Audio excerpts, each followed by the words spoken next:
تو ہم نے بات یہاں تک پہنچائی تھی کہ جو ورڈز ہیں، الفاظ، وہ دراصل اس طرح کی صورتحال ہے کہ ہم الفاظ کے ذریعے سے جو پیغام ہم تک پہنچتا ہے اس کو ہم کیسے سمجھنے کے لیے پروگریس کرتے ہیں آگے۔ اس میں ہم نے لفظوں کے بارے میں بات کی تھی اور پھر کچھ کویسچنز جو سامنے آئے تھے اس کے بعد ہم آگے بڑھتے ہیں۔ یہ تھے لنگول ڈیوائسز تھے، آپ اس کو لٹرل ڈیوائسز کہہ سکتے ہیں، کچھ بھی کہہ سکتے ہیں۔ میں نے لنگول نام رکھا ہے تاکہ وہ جو ہمارے ہاں عام طور سے لٹریری ڈیوائسز ہیں اس سے مکس نہ ہو جائے، اس لیے میں نے لنگول کا نام دے دیا اس کو۔ تو ہم نے جو بات کی تھی وہ اس کو دوبارہ ایک پہلو سے دیکھ لیتے ہیں کہ تمام الفاظ اپنے جو بھی معنی دیتے ہیں وہ دراصل اس کے معنی باہر سوسائٹی کے کنونشن میں پڑے ہوتے ہیں۔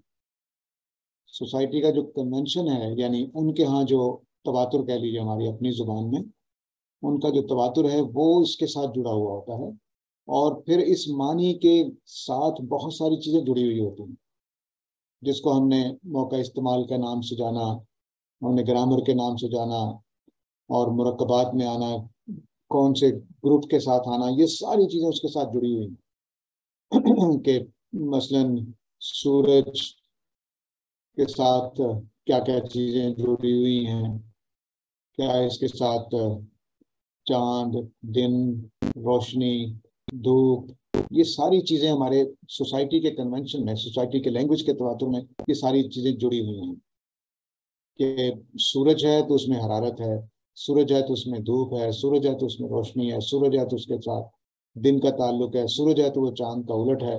یہ اس طرح کی بے شمار چیزیں، یعنی ہم ان کو سورج سے جڑی ہوئی چیزیں سوچ کر بیٹھے ہیں تو ہو سکتا ہے کہ اتنی لمبی لسٹ بن جائے جو سورج سے متعلق چیزیں ہیں کہ آدمی حیران رہ جائے کہ اچھا اتنی چیزیں، لیکن وہ ہمارے لاشعور میں ہوتی ہیں۔ جیسے ہی کوئی بولے گا تو ہم سورج کے ساتھ اس کو، بعض لوگ سورج نام رکھ لیتے ہیں ہمارے ہندوستان پاکستان میں، تو اب جو بھی سورج کے ساتھ دیوتا ہے اگر تو دیوتا کا تصور جڑا ہوا ہے، عربوں کے ہاں یہ دیوی تھی تو دیوی کا تصور جڑا ہوا تھا۔ تو اس طرح سے پتہ نہیں کیا کچھ اس کے ساتھ آپ سوچتے چلے جائیں تو سورج کے ساتھ وہ سارے چیزیں واضح ہوتی چلی جائیں گی، اور ایک ایسی فہرست بن جائے گی کہ ڈکشنریز پریشان ہو جائیں گی کہ اچھا ہم نے تو سورج کے ساتھ یہ معنی نہیں لکھے ہوئے۔ اسی طرح سورج ناؤن ہے، یہ اس کا ایک تصور ہے، یہ ہمارے ذہنوں میں واضح ہے۔ ہم سورج کو ورب کی جگہ نہیں استعمال کرتے، یعنی اس نے سورج کر دیا، یہ ہم نہیں کہتے، ٹھیک ہے جی۔ خیر یہ تو ہم کہہ سکتے ہیں سورج دیا یا کچھ اس طرح جو بھی ورب کی جگہ پہ ہے، تو ورب جو ہے وہ اس کی طرح پہ ہم استعمال نہیں کرتے۔ اس نے روشنی، دھوپ کرنا کی جگہ پہ ہم سورج کرنا نہیں کہتے، جبکہ انگریزی میں ہم سن لائٹ، سن ہی والا بول لیتے ہیں۔ تو اس طرح سے جو چیزیں ہوتی ہیں وہ ہر زبان میں فرق کے ساتھ کچھ معنی جڑے ہوئے ہوتے ہیں۔ اب جب ہم کلام میں جاتے ہیں تو یہ جو جڑے ہوئے معنی ہیں جو بہت ساری چیزوں میں اس کے ساتھ ہوتے ہیں، تو جیسے میں نے کل پرسوں وہ لطیفہ سنایا تھا کہ سورج، روزے دار نے کہا کہ مجھے لے کر ہی ڈوبے گا، سورج مجھے لے کر ہی ڈوبے گا۔ تو یہ جو تصور اس کے ساتھ جڑا ہوا ہے، اب دیکھیے میں نے یہاں لسٹ جو بنائی تھی اس میں ڈوبنا نہیں لکھا تھا، ڈوبنا، طلوع ہونا، یہ ساری چیزیں اس کے ساتھ جڑی ہوئی ہیں۔ تو سورج مجھے لے کر ہی ڈوبے گا، یہ تصور جیسے ہی میں بولوں گا تو آپ کے ذہن میں جو سورج کا تصور ہے بہت وسیع، اس میں سے ہم نے ایک چیز کو چن لیا ہے، ان 10 چیزوں میں سے ہم نے صرف ڈوبنے کو چنا یہاں پر، اور پھر سورج کے ڈوبنے کا تعلق روزے کے ساتھ تھا، اس کو ہم نے چن لیا۔ اب ہم آرام سے اس پورے کمیونیکیشن کو سمجھ گئے کہ روزے دار نے دوسرے روزے دار سے کہا کہ سورج مجھے لے کر ہی ڈوبے گا۔ تو یہ جو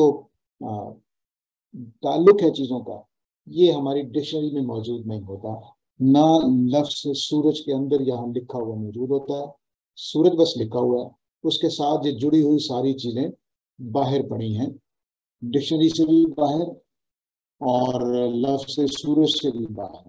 لیکن میرے اور آپ کے ذہنوں میں، میری اور آپ کی سوسائٹی میں، میرے اور آپ کے کلچر میں جو جو سورج کے ساتھ جڑی ہوئی چیزیں ہیں وہ ساری کی ساری ہمارے لیے استعمال ہوتی رہتی ہیں مختلف پہلوؤں سے. تو یہ تھا لنگول ڈیوائسز کا ایک ریکیپ جو ہم پچھلے دفعہ کر چکے تھے. اب آگے بڑھتے ہیں. ہاں، ایک چیز رہ گئی تھی اس میں، اسالیب. اسالیب جو ہے وہ ہم ایک ہی بات کو مختلف پیرایوں میں کہتے ہیں، ایک ہی بات کو مختلف سٹائل میں کہتے ہیں. تو پیرائے کا ڈفرینٹ ہونا اس کو ہم اسلوب کہتے ہیں. اس کی جمع اسالیب ہوتی ہے، سٹائل، پیرایا، جو بھی آپ کہہ لیں.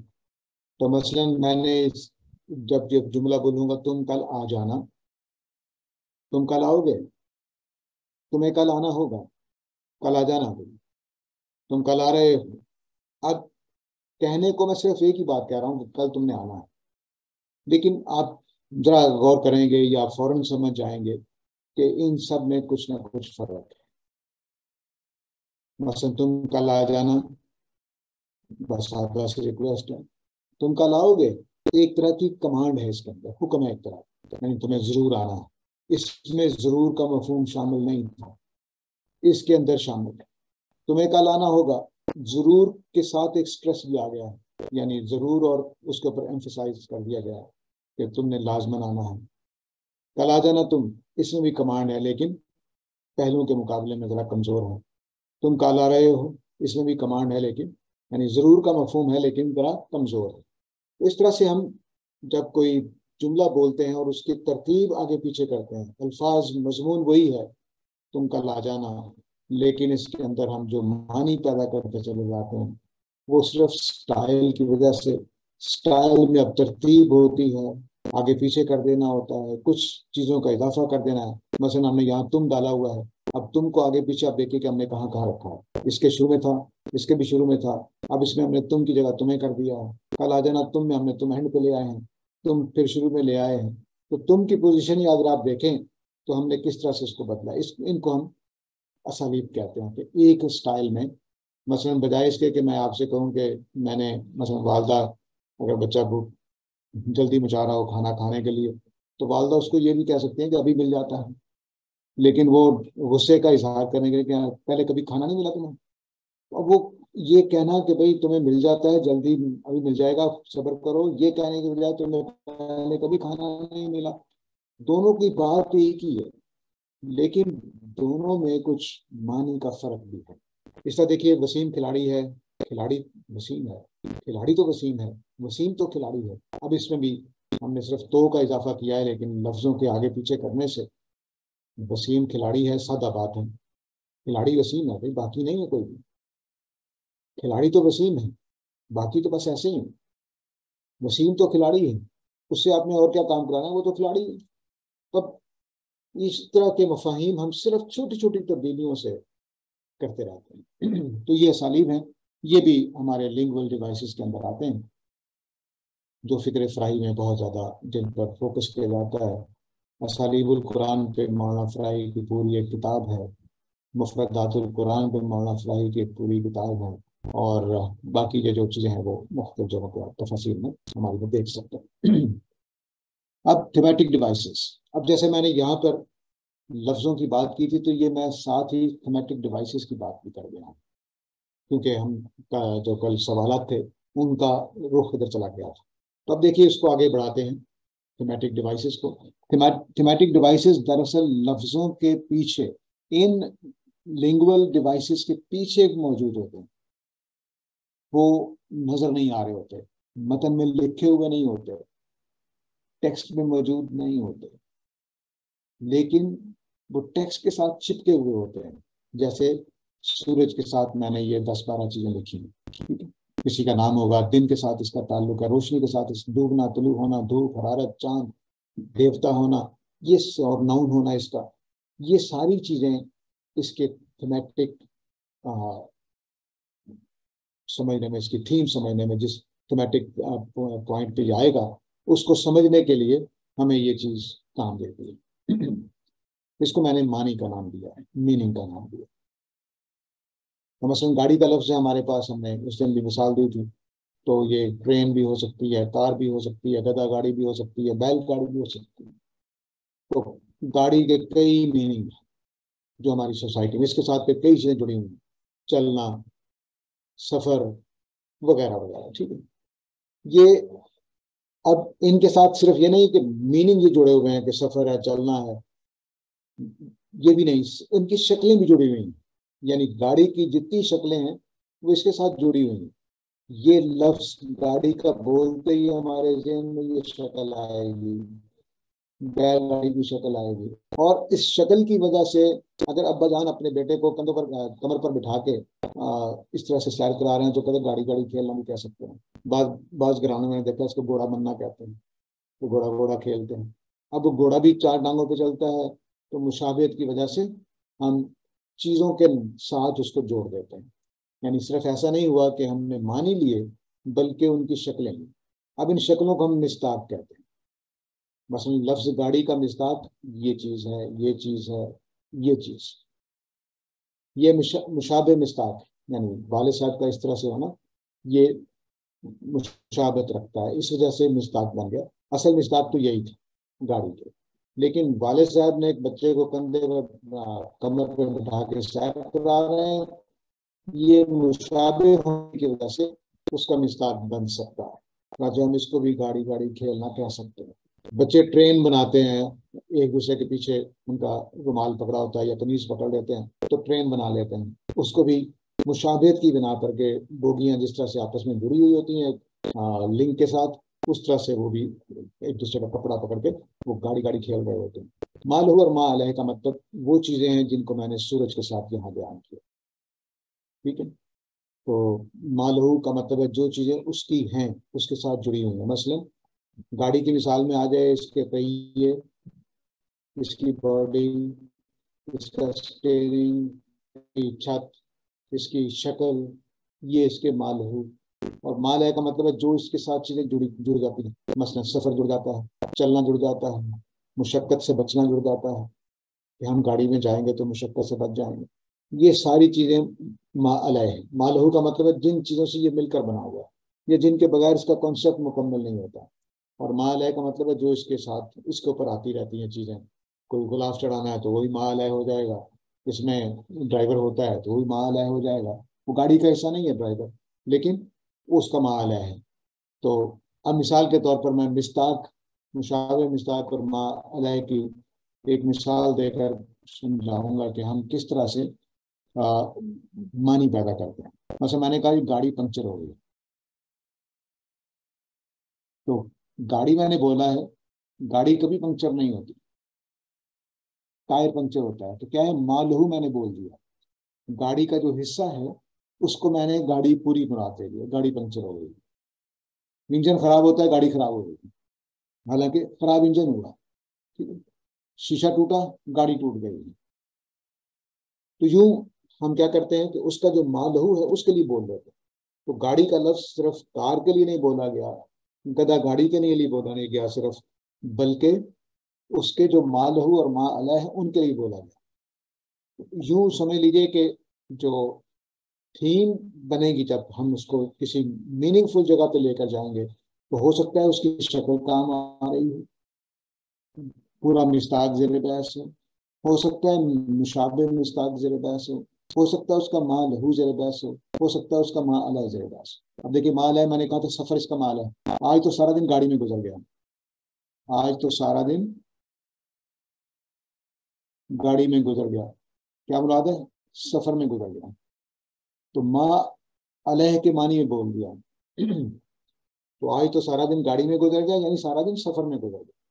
تو یہ جو تھیم کو پکڑنا ہوتا ہے کہ ہم کیسے اس کو تک پہنچیں گے، وہ اصل میں اس سارے کھیل کے اندر ہے کہ ہم نے گاڑی لفظ کے مصداق، لفظ کے مشابہ مصداق اور لفظ کے ما لہو اور ما علیہ میں چھپا ہوتا ہے. سارے معنی اس میں چھپے ہوئے ہیں.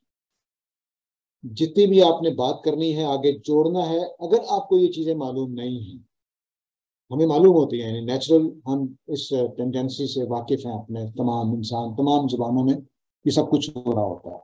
کوئی زبان اس سے مختلف نہیں ہوتی. بلکہ مجھے کسی نے بتایا کہ بڑی کوشش کی گئی کہ ایک